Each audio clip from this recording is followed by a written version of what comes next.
अस्सलाम वालेकुम, आदाब, गुड मॉर्निंग, गुड आफ्टरनून तमाम देखने वालों और सुनने वालों को जो दुनिया के किसी भी हिस्से से मुझे सुन रहे हैं और देख रहे हैं। मैं कुदसिया गनी हूँ और मैं फिजिक्स की एक असिस्टेंट प्रोफेसर हूँ। जिन गवर्नमेंट डिग्री कॉलेजेस में या सरकारी कॉलेजेस में हम पढ़ाते हैं वो सब यूनिवर्सिटी ऑफ कश्मीर के साथ मुंसलिक है, यानी we are affiliated to the university of Kashmir. जो भी स्टूडेंट्स, तलबा तालिबात कह लीजिए या छात्र छात्राएं कह लीजिए, उर्दू समझते हैं, हिंदी समझते हैं या इंग्लिश समझते हैं, यानी इंग्लिश और हिंदी का मिक्सचर समझते हैं, उनके लिए मैं क्वांटम फिजिक्स में एक मूक कोर्स इजरा करने जा रही हूँ, फ्लोट करने जा रही हूँ, जो कि अंडरग्रेड सतह पर या कॉलेज लेवल पर पढ़ाया जाता है। हम सब जानते हैं कि क्वांटम मैकेनिक्स फिजिक्स के अहम तरीन मजामीन में से एक मजमून है, या यूं कह लीजिए कि क्वांटम थ्योरी अब तक की सबसे कामयाब तरीन सक्सेसफुल थ्योरी मानी जाती है।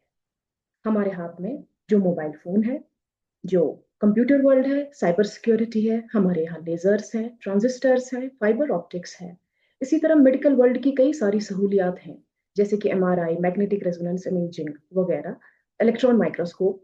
ये सब क्वांटम मैकेनिक्स की ही देन है। क्वांटम मैकेनिक्स में हम जान लेते हैं कि जो मैटर है या मादा है वो एटमी सतह पर या सब एटॉमिक लेवल में किस तरह से बर्ताव करता है, कैसे बिहेव करता है। जैसे कि अगर एक चीज को हम देखना चाहें तो जरूरी है कि उस पर रोशनी पड़े, वो वहां से टकरा के वापस हमारी आंखों के पर्दे पर अपनी एक इमेज बनाए या तस्वीर बनाए। लेकिन एक इलेक्ट्रॉन जैसी चीज को देखने के लिए रोशनी की एक किरण भी काफी है उसको अपनी जगह से हटाने के लिए। यानी इलेक्ट्रॉन को देखना अपने आप में एक दिक्कत है। और जितनी ज्यादा हम कोशिशें करेंगे, अटेम्प्ट्स करेंगे इलेक्ट्रॉन को देखने की, उसको उसकी जगह पकड़ने की, उस उतनी ही ज्यादा गैर यकीनियत हमारे अंदर आ जाती है उसकी वेलोसिटी या रफ्तार को लेकर या मोमेंटम को लेकर। ये जो गैर यकीनियत है, अनसर्टनिटी प्रिंसिपल है, ये क्वांटम मैकेनिक्स का एक बुनियादी उसूल है। ये कोर्स जो कि मैं 40 या 42 वीडियोस में इजरा करने जा रही हूँ, मैं पूरी कोशिश करूंगी कि बहुत आसान जबान में, आसान भाषा में क्वांटम मैकेनिक्स के बुनियादी उसूल, इसकी थ्योरी, इसके मैथमेटिक्स, इसके कवानीन मैं आप तक पहुंचा सकूं। इस कोर्स में हम जानेंगे कि रवायती तौर पर जो फिजिक्स हम पढ़ते थे या पढ़ते हैं, जिसको क्लासिकल फिजिक्स कहते हैं, न्यूटोनियन मैकेनिक्स कहते हैं, उसमें ऐसी क्या खामियां थी कहीं कहीं पर जिसकी वजह से क्वांटम मैकेनिक्स की आमद हो गई। हम ये भी जान लेंगे कि कैसे क्वांटम मैकेनिक्स के कवानीन से ही क्लासिकल फिजिक्स के लॉज भी एक पॉइंट पे उभर के सामने आते हैं। यानी अगर अंग्रेजी के दो जुमलों में हम इसको जोड़े तो हम कहेंगे कि classical physics is a limiting case of quantum physics. Yeah, quantum mechanics is fairly applicable across all realms from microscopic to microscopic domains. The only thing is that its manifestations, its implications become dramatic in the subatomic domain. इसी तरह quantum mechanics के कुछ फलसफी पहलू भी हैं, यानी there are also some philosophical dimensions of quantum mechanics. अगरचे वो हमारे सिलेबस का हिस्सा नहीं है, लेकिन आज के दौर में उन सब चीजों के बहुत से चर्चे हैं, जैसे कि थ्योरी ऑफ कॉन्शियस क्या है, how does mind emerge from brain. जिस जमीर से, जिस बातिन से या जिस दिमाग से हम सोचते हैं, उस कॉन्शियस की अपनी हकीकत क्या है।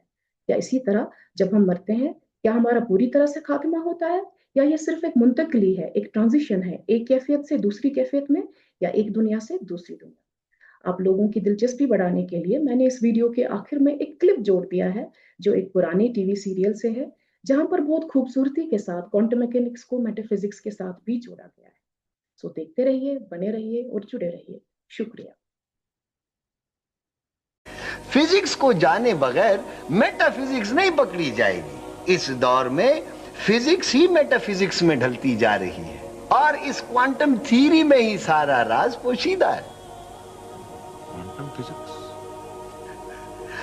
ओ भाईजान, क्वांटम थ्योरी को जाने बगैर और फोटान की कैफियत समझे बिना हजरत गौसल आजम दस्तगीर रहमतुल्लाह अलैह का ये असरार कैसे समझ में आ जाएगा कि मुवहिद जब मकाम तौहीद पर पहुंचता है तो न मुवहिद रहता है, न तौहीद, न वाहिद, न बिस्यार, न आबिद, न माबूद, न हस्ती, न नेस्ती, न सिफत, न मौसूफ, न जाहिर, न बातिन, न मंजिल, न मकाम, न कुफ्र, न इस्लाम, न काफिर, न मुसलमान। Oh Bhaijan, at subatomic level matter does not exist with certainty, but rather shows tendencies to exist. This is why particles can be waves at the same time.